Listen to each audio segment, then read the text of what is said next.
Last Saturday, an epidemic of Falcon fever swept into Irving, Texas. It was highly contagious and could be virulent. All season long, the Atlanta football team had the symptoms, a coma-like torpor which would see them fall behind in a game. Then this would be followed by a miraculous recovery, which would see them rally to win in the final seconds. 6 times in their 10 victories, Coach Lehman Bennett had seen his team come barreling down the stretch to overtake an opponent at the gun. This included a narrow 14-13 come-from-behind victory in the first round of the wild card playoffs over the Philadelphia Eagles. Today, the Falcons will need all the miracles they can muster, because in the Dallas Cowboys, they are meeting a team that has already been put on a plane to Miami and Super Bowl 13 by virtually everyone who knows football. One big advantage the Cowboys have is that they are playing at home, where they are loved more than anything, with perhaps one exception. Both teams have tenacious and tough defenses, with the Cowboys finishing second and the Falcons fourth in the NFC. But on offense, the imbalance is glaring. The Cowboys were first in the conference, the Falcons a weak 12th. So it seems that in this 1978 NFC Divisional playoff, the cards are heavily stacked in the Dallas Cowboys' favor. But one can never tell when the other team is carrying a pocket full of miracles, as the Atlanta Falcons meet the Dallas Cowboys in the NFL Game of the Week.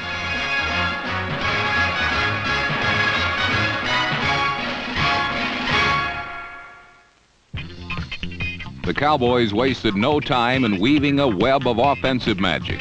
Roger Staubach's pass to Drew Pearson was good for 39 yards and was the big gainer in an 11-play drive that culminated in a 34-yard field goal by Rafael Septien.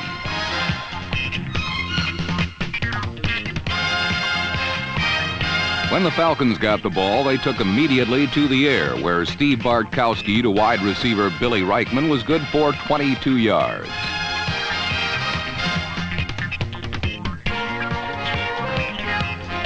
Reichman's blast by Dallas safety Cliff Harris, number 43, left both players eyeing each other warily, and it seemed to set the tone for the rest of the game. In the early going, Bartkowski was enjoying excellent protection from his line, and although this pass to Dennis Pearson was well defensed, it still accounted for a 15-yard pickup thanks to the unsportsmanlike conduct of the pugnacious Harris, whose gloved hand you will see reaching in here in an attempt to intimidate.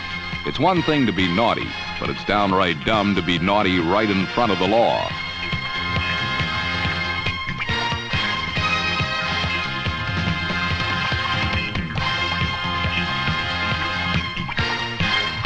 The penalty kept the Atlanta drive going, and from the 14, running back Bubba Bean galloped in to put the Falcons on top 7-3.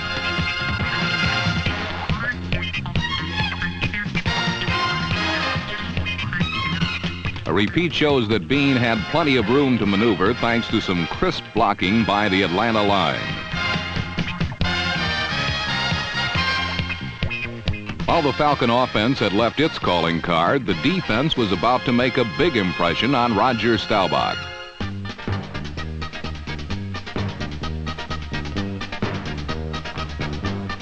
It was a portent of things to come and the type of play that forced the Cowboys to punt with a 4th and 10 at their own 42.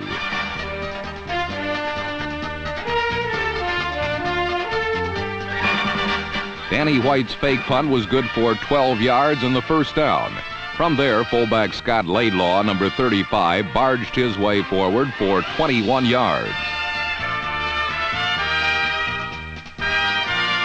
A repeat shows that while Laidlaw's forte may not be speed, his balance and extra effort more than make up for it.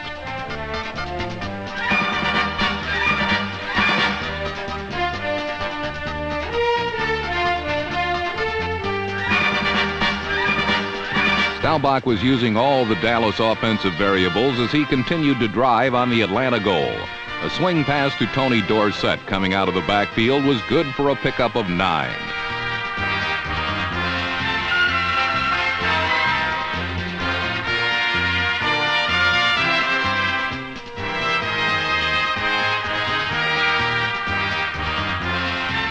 With a 1st and 10 at the Atlanta 13, Roger decided to go for the works. What he got was a mini juggling exhibition by wide receiver Tony Hill.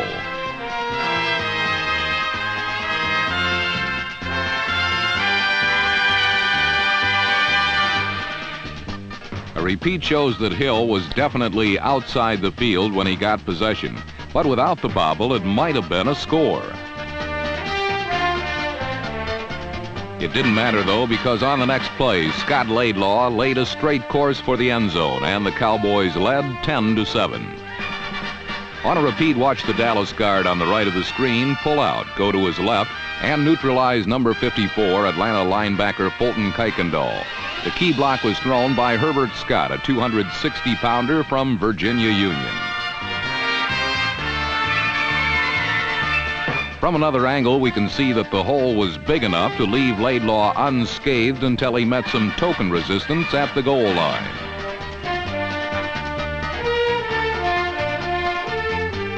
Laidlaw, a fourth-year man from Stanford, was substituting in the game for the injured Robert Newhouse, and it seemed that little, if any, effectiveness was lost.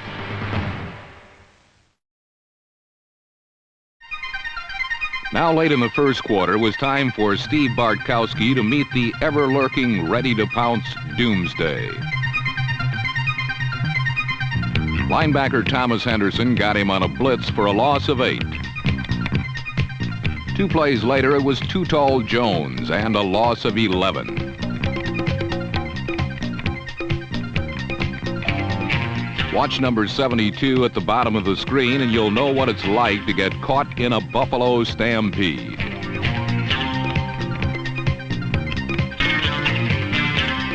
With a 4th and 25, there's only one way to go, and John James's punt was long and hard to handle. Butch Johnson's fumble was covered by Tom Moriarty, and Atlanta was still on the move. It was an inspirational moment for the Falcons, and it set up a 42-yard field goal try by Tim Mazzetti. Mazzetti's field goal tied the game at 10, but on their next possession, Dallas scored on a 48-yard Septien field goal to regain the lead 13-10. Then Atlanta stormed right back, and Bartkowski hit Wallace Francis for 17 yards and a score. A repeat shows a perfectly thrown needle threader pass, good for a 17-13 Falcon lead. It also made all those who doubted the Falcons' ability to stay with the Cowboys do a little reassessment of their thinking.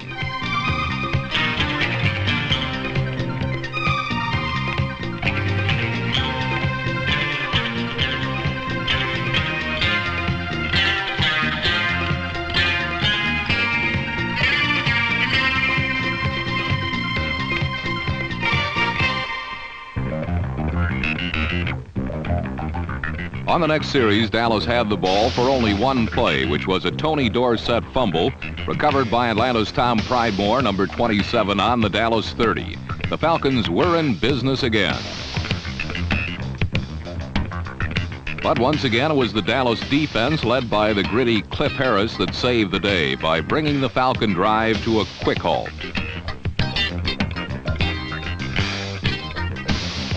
With runs and passes both ineffective, Atlanta settled for another Mazzetti field goal and a burgeoning 20-13 lead. And then for a moment, the Doomsday Missile wore red and was homed in on Roger Staubach.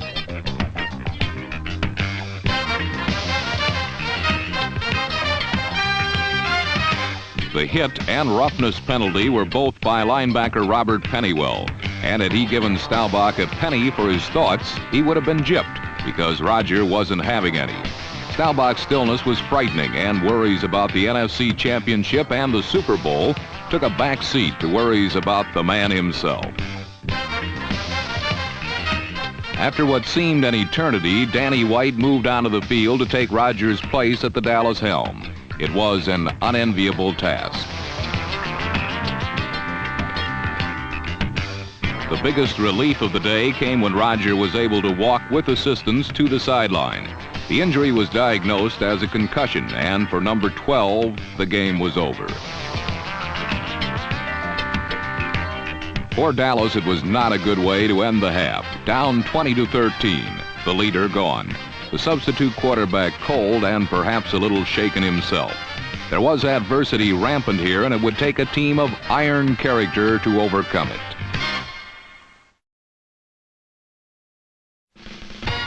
The Cowboys emerged from the locker room with one less player available for the second half. And for the remainder of the game, number 11 Danny White would run the Cowboy offense. The Cowboy defense would do everything they could to make sure White did not have to make up any more than the 7 points that Dallas already trailed by.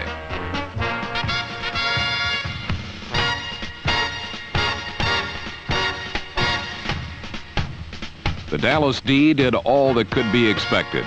With the exception of one drive late in the game, the Cowboys permitted the Falcons a futile 28 yards in the second half. But then Atlanta really didn't need any points. They led 20-13, and if the tough Falcon defense could stop a Staubach-less Cowboy offense, Atlanta didn't need to gain another inch. Roland Lawrence intercepted White's first pass of the second half, and the Cowboys looked like they might have been in trouble. But another angle reveals that White's poor throw was caused by harsh pressure from Edgar Fields. Fields' near sack caused White's pass to Drew Pearson to be underthrown, and Lawrence intercepted. Lawrence and his defensive backmates are all excellent man-to-man defenders, and they have to be. Atlanta blitzes so often that they are frequently forced to go one-on-one. And they do it very well, covering the game's finest receivers with no help from linebackers, despite the fact that no one of Atlanta's defensive backs is over 5 feet 11 inches tall.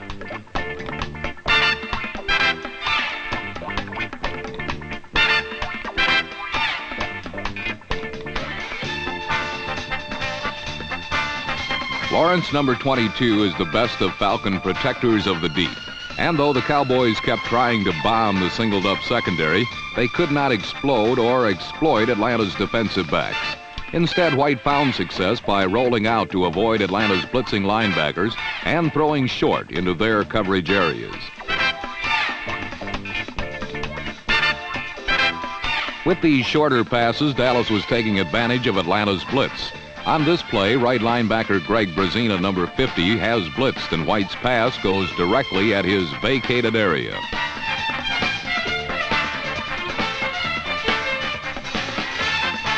Laidlaw carried to the Atlanta 2, and from there, White again rolled out and kept right on rolling until tight end Jackie Smith got open.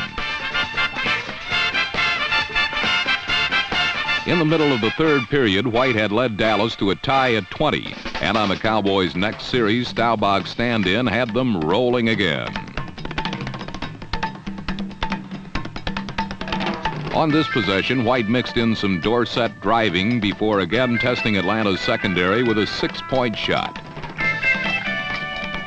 This one could have worked for Tony Hill was open, but White passed poorly, so Hill settled for a field goal.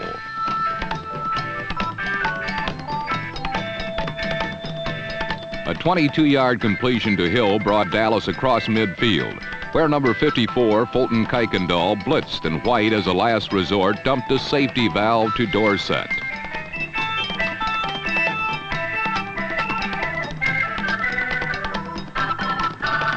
Dorsett carried to the Falcon 15, but upfield it was ruled that Kuykendall's blitz had succeeded. The pass came after White's knee touched down, and Dallas's drive was done. The Cowboys now began to take advantage of their ever-improving field position. White almost gave Atlanta the poorest of possible starting points, but though he had just the right backspin, he kicked the ball 6 inches too far, and an official was right on the spot to call the kick a touchback. Atlanta did not have to start from the 1. Starting from the 20 and after a 14-yard run, they felt more comfortable passing, but probably wished they had been forced to run.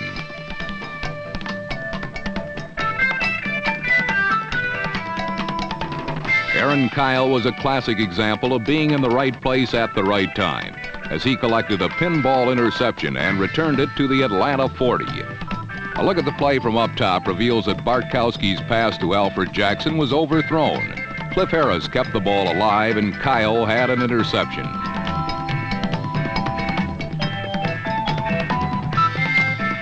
Early in the fourth quarter, Dallas failed to capitalize on the turnover.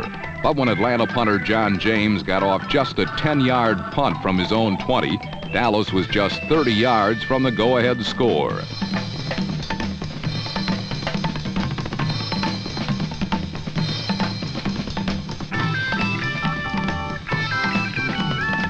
Using Dorsett and Laidlaw exclusively, White moved the Cowboys toward the lead.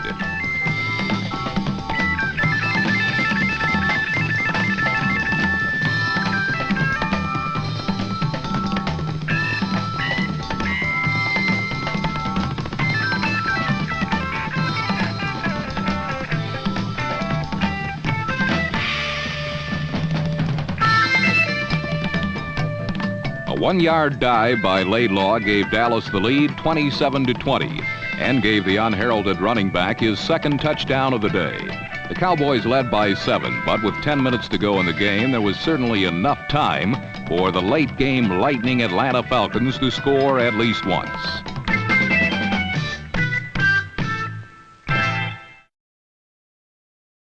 Perhaps because there was so much time left, Atlanta went nowhere on their next possession. But later it was time to search the skies for another miracle. After a penalty, this one would begin from 95 yards away.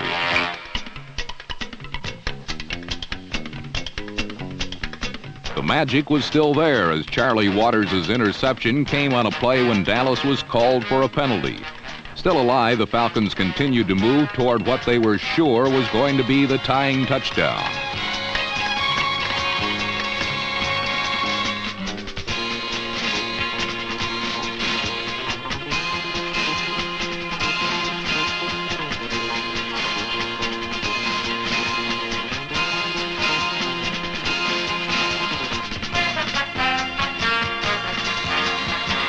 A 20-yard completion to Francis and 29 yards on 4 running plays brought Atlanta to a 3rd and 10 on the Dallas 41.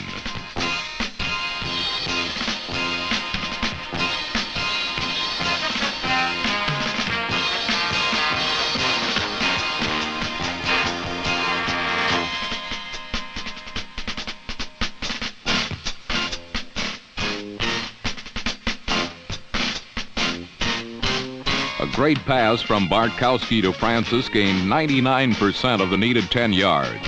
And what would be Atlanta's best chance came down to a 4th and inches at the Dallas 31.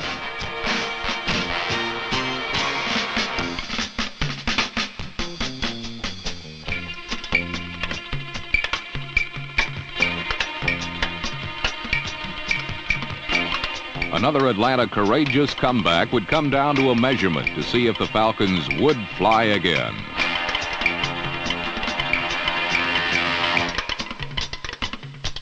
The Cowboys made sure the officials got all the help they needed in marking the spot. And when the chains came in, Atlanta had come up short.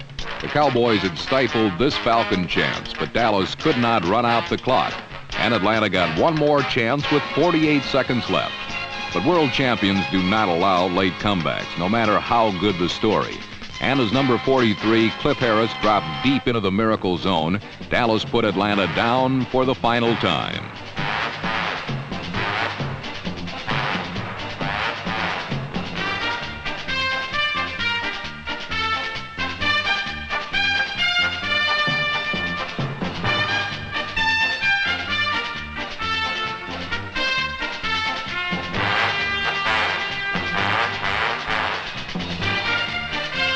There would be no Garrison finish this time, but the game did have its Cinderella stories. Danny White, forced into emergency service when Roger Staubach was injured, had led the Cowboys to 2 second-half touchdowns and the victory. The second-string quarterback finally got the girl. But White was not the only story. Inspired by the loss of their leader, the Dallas defense completely shut down the opposition. Chances are if the teams were still playing today, Atlanta would still have those same 20 points that were not enough, as Dallas came back to win 27-20 and end Atlanta's wild and crazy season. For Dallas, it's Los Angeles this week in the final step towards Super Bowl 13 and a chance to defend their title.